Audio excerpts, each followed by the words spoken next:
तालुक्यातल्या जप्तलाई अनुदानित आश्रमशाळेमध्ये सर्पदंश झाल्यानं 3 विद्यार्थिनींचा मृत्यू झालेला। जप्तलाई आश्रमशाळेमध्ये ज्या ठिकाणी ही दुर्घटना घडली त्या घटनास्थळाचा आढावा घेतलेला आहे आमचे प्रतिनिधी आशिष अंबाडे यांनी।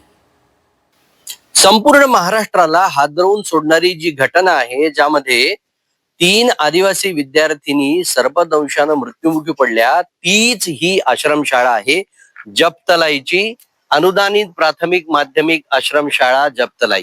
त्या इथं राहायला असलेल्या काही विद्यार्थिनी आहेत। त्या दिवशी काय झालं तुम्हाला सांगा जरा व्यवस्थित। त्या दिवशी सर आम्हाला काहीच माहित नव्हतं सर, परंतु ते अनु बोंबलल्यामुळे आम्हाला माहित झालं।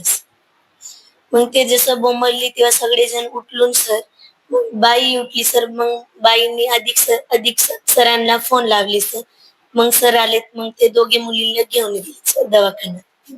ॲम्ब्युलन्स आली होती का? नाही सर। कशाने घेऊन गेले सगळ्यांना?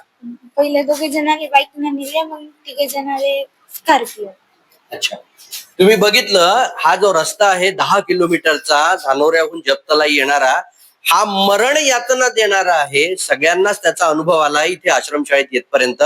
आश्रमशाळेपर्यंत रुग्णवाहिका येतच नाही।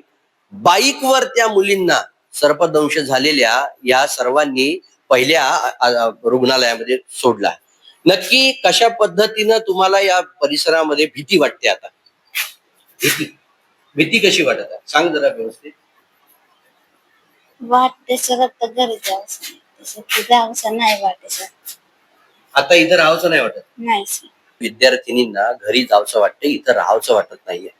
ही संपूर्ण घटनेची शोकांतिका आहे।